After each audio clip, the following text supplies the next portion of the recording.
Hello friends, स्वागत है हमारे यूट्यूब चैनल में। फ्रेंड्स, परसों शिक्षकों को टेट का मुद्दा ट्विटर जिसे हम एक्स भी बोलते हैं, पूरे दिन ट्रेंड करता रहा और नंबर 1 पे इसने ट्रेंड भी किया था। ग्लोबली में देखिए इसमें नंबर 1 ट्रेंड किया है। तो यहाँ पे हम बात करने वाले हैं कि जो भी बड़ी संख्या में आप लोग परसों जो है भागीदारी लिए थे अपना, उसको लेकर के क्या कुछ पॉजिटिव न्यूज़ निकाल कर के आई है। माननीय शिक्षा मंत्री जी के द्वारा क्या कुछ स्टेटमेंट दिया गया है कि इसके बारे में हम बात करने वाले हैं, ठीक है। सबसे पहले आप सभी लोगों को बहुत-बहुत धन्यवाद कि इतनी बड़ी संख्या में आप लोगों ने इस मुहिम में आए हैं और पार्टिसिपेट लिए हैं, जो कि देखिए एक बोल सकते हैं अपना आवाज़ पहुँचाने का ज़रिया होता है, जो हमारी वर्तमान सरकार जो भी होती है। तो कहीं न कहीं देखिए शिक्षकों के लिए ये बहुत ही राहत वाली बात है कि इतनी बड़ी संख्या में एकत्र हुए हैं डिजिटली रूप से, ठीक है। तो इसके लिए सभी को बहुत-बहुत धन्यवाद देना चाहता हूँ। हम बात करेंगे कि देखिए कि यह जो टेट का मुद्दा जो परसों ट्विटर पर ट्रेंड किया है या फिर चा काफ़ी ज़्यादा जो शिक्षक लोग हैं अपने हाथ में काली पट्टी बाँध करके जो है यहाँ पे शिक्षण का कार्य कर रहे थे। देखिए क्या ऐसे जो भी मुद्दे हैं, इस तरीके के जो बोल सकते हैं कार्यशैली है, वो कहीं न कहीं देखिए जो हमारे गवर्नमेंट है, सरकार है, उसको देखिए झुकाने के लिए पर्याप्त रहेंगे। इसके बारे में हम थोड़ी देर में भी हम बात करने वाले हैं। उससे पहले हम समझ लेते हैं कि जो हमारा टेट का मुद्दा है, ये देखिए विधिक रूप से कहाँ तक अभी तक पहुँचा हुआ है, ठीक है। देखिए कुछ दिन पहले हमने बताया था कि ऐसा पूरा देखिए संभव है कि फरवरी माह में हमारे जो भी रिव्यू का मामला है, वो सुन लिया जाएगा, ठीक है। लेकिन देखिए अब फरवरी मंथ में इसकी सुनवाई नहीं हो पा रही है। इसके पीछे कुछ कारण भी है। सबसे पहला कारण है कि देखिए इस मुद्दे पर माननीय सर्वोच्च न्यायालय ने गंभीरता से विचार कर रहे हैं, नंबर 1 बात हो गया। नंबर दूसरी पॉइंट है कि बहुत सारे लोग कह रहे हैं कि जो टेट का मामला है ये रिव्यू एक्सेप्ट ही नहीं होगा, इसको बाहर कर दिया जाएगा।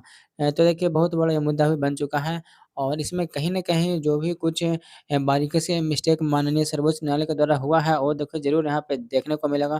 क्योंकि इमोशनली देखिए आप किसी भी चीज़ को नहीं डिसाइड कर सकते हैं कि शिक्षक टेट देंगे या नहीं देंगे। सब चीज़ें देखिए रूल रेगुलेशन के हिसाब से होता है। हमारे संविधान में कॉन्स्टिट्यूशन में जो भी रेगुलेशन बना है, क्योंकि हमारा देश जो है इसमें जो भी सर्वोच्च बोल सकते हैं सर्वोच्च जिसको प्राप्त है वो है हमारा संविधान। ना राष्ट्रपति, ना प्रधानमंत्री, ना सर्वोच्च न्यायालय, किसी को यहाँ पे सर्वोच्च यहाँ नहीं कहा गया। सर्वोच्च हमारा है तो संविधान है। और देखिए उसके जो भी पहलुएँ हैं वो चाहे वो न्यायपालिका हो, कार्यपालिका हो या फिर विधायक हो, सभी उसके अंतर्गत ही काम करते हैं, संविधान के अंतर्गत। सारी बातें अंतर्निहित है उस संविधान में, उसी के अकॉर्डिंग जो है वहाँ पे सभी को काम करना पड़ता है। तो देखिए जब एनसीटी जो भी परसों बातें मुख्य रूप से ट्रेंड कर रही थी कि देखिए जब एनसीटी का रूल रेगुलेशन समय-समय पर अगर आता है और आगे भी समय-समय पर आता रहेगा तो कि क्या जो शिक्षकगण पहले से जो भर्ती रहेंगे उनके लिए क्या ज़रूर रूल रेगुलेशन चेंज होगा तो वहाँ पे उनको भी उसमें शामिल किया जाएगा। ये देखिए बात नंबर 1 पर ट्रेंड कर रही थी।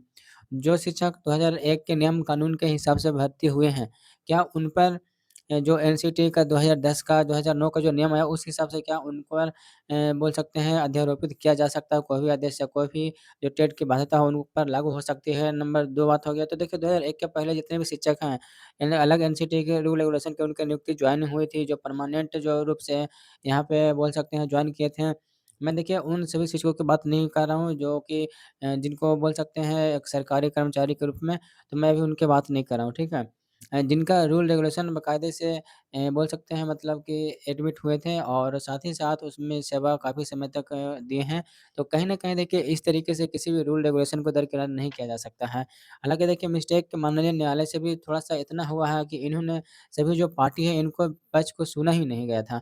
शिक्षकों के पक्ष को बिना सुने मतलब कि बोल सकते हैं कह सकते हैं कि एक पक्ष जजमेंट जो होता है कभी-कभी न्यायपालिका द्वारा दे दिया जाता है। कुछ इसी प्रकार से जो इसमें जो है बात सामने निकल के आई है क्योंकि एनसीटी से जवाब माँगा गया है। एनसीटी जो है, जो भी जवाब दिया उसको माननीय न्यायालय ने संज्ञान में लेकर के आदेश पारित कर दिया था। इस पर देखिए सुनवाई होनी दम तय है। मान लीजिए आप एक फिक्स है मान सकते हैं इस पर सर्वोच्च न्यायालय गंभीरता से विचार कर रहा है क्योंकि जब 10 से ज़्यादा राज्य यहाँ पे सम्मिलित हो चुके हैं और कुछ अगर देखिए जो भी लोग हैं यहाँ पे लोग आ रहे हैं, कोई प्रोमिनेंट लोग भी पहुँच रहे हैं अपनी बातों को रखने के लिए। तो जब लाखों शिक्षकों के हितों का मामला है तो माननीय सर्वोच्च न्यायालय भी हो सकता है कि इतना पता न रहा हो कि इसका इतना बड़ा नतीजा निकल कर के सामने आएगा, इतने बड़े मार्जिन में ये लोग निकल कर के सामने आएँगे, जो भी इससे प्रभावित होंगे कई सारे शिक्षक। तो कई सारे देखिए जो परसों का जो ट्विटर ट्रेंड है, इस सरकार को तक पहुँच चुका है और माननीय मंत्री जी कहते कि अभी तक कोई बयान नहीं आ रहा, लेकिन आप लोगों ने देखा होगा कि जो भी बंगाल में इलेक्शन का एक कैम्पेनिंग के दौरान कहा गया था कि आपका जो है बंगाल जो हमें जिताइए और हम जो है यहाँ पे सिस्को के लिए कुछ करेंगे।